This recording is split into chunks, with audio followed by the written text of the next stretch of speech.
G'day folks, ZiggyD here. I've been talking a lot about exploration in Path of Exile 2 and just how powerful it is for gearing up your character, and I wanted to give you a fun example to know potentially ahead of time about two secret vendors in Act 3 that are pretty good for getting some extra gear. The vendors in general are very powerful source of kind of keeping up with gear. Anything that you're lacking, any slots that are falling behind, the vendors should be your first point of call. Spending a bit of gold at them can be pretty crucial, and a lot of my gear has come from them and then been upgraded via crafting. But here in the Jungle Ruins is the first one you'll find, is Gwendolyn Albright, which is a vendor that sells specifically armor, so various different types, gloves, boots, helmets, chest armors, etc. And all of them will at least be magic items or rare, it seems. I don't think I've seen a single white item in them when I've checked them a few different times here. I actually bought these gloves here, which are quite sweet. Life damage, life gain on hit gloves, which is a very nice pickup for me and a huge upgrade at the time. So you can get some very nice pieces here. Of course, you might sometimes go in here and they might just be magic items, and maybe some of these don't have potential, but like if I hadn't found these, for example, I'd even buy these to augment, because if they roll damage or life, and they'd be worth a regal and then worth using.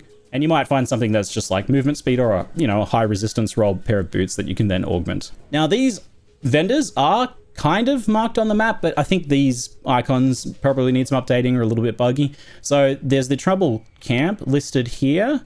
And then there's another one listed in the Infested Barrens here, but you'll notice that even though I've been here and spoken to this NPC multiple times, this is still highlighted, so I think this is a little bugged and it's not really clear what it does. But I believe that Troubled Camp is these explorers, these treasure hunters selling these items. Rare finds? So obviously the zone layout's going to be different each and every time, but I like to just stick to an edge, and I've done probably 3 or 4 attempts at this, and it's pretty quick to find them, generally speaking. So that's Gwendolyn with the armor. I'll show you the other one as well.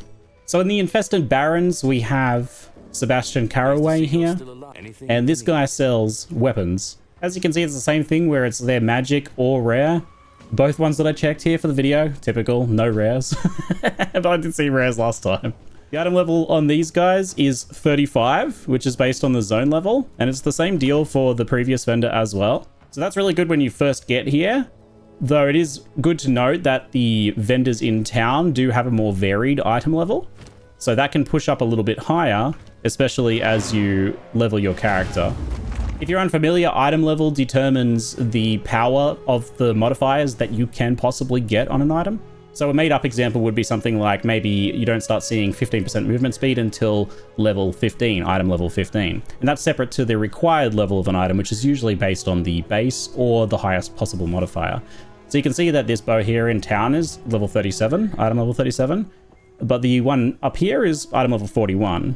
If I check this one here, there's a 43, which is a couple levels above my level. So there's a bit more variance in town between 42, 43, 37. So a little bit more varied there.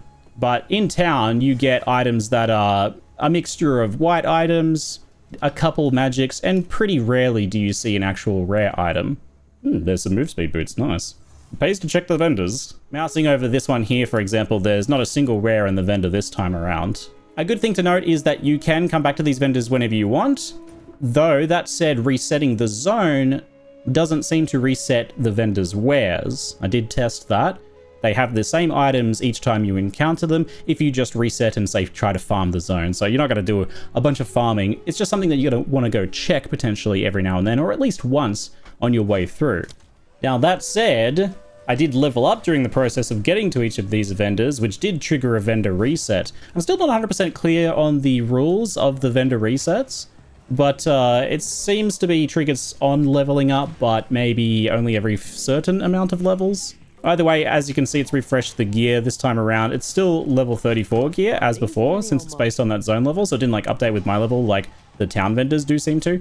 But as you can see, before there was like some leech gloves here. Now we actually have a couple rares in here, including a very nice helmet, actually. I might have to buy that. Oh, wait, there's an even better one. Oh my god. Okay, I'm definitely buying that one. Okay, so this paid off. Just the process of making this video got me a very nice upgrade compared to this helmet that I've been using for way too long, this item level 18 helmet that I've been stuck on. That's a phenomenal upgrade. We're definitely getting that one. Good stuff. I'm happy I was able to show a more practical, real example there of getting an upgrade from these vendors. So it might be the case that given the fact that they're kind of guaranteed magic or rare, it might be a good idea not to farm the zones because they don't reset just by resetting the zones, but rather to have a bit of gold banked when you first get to Act 3 and go through this jungle zone and check this one here. Check the weapon one, continue progressing through the act, grab a couple levels, come back and check them again every so often when you've got a little bit of extra banked gold, just to see if there's any upgrades in here.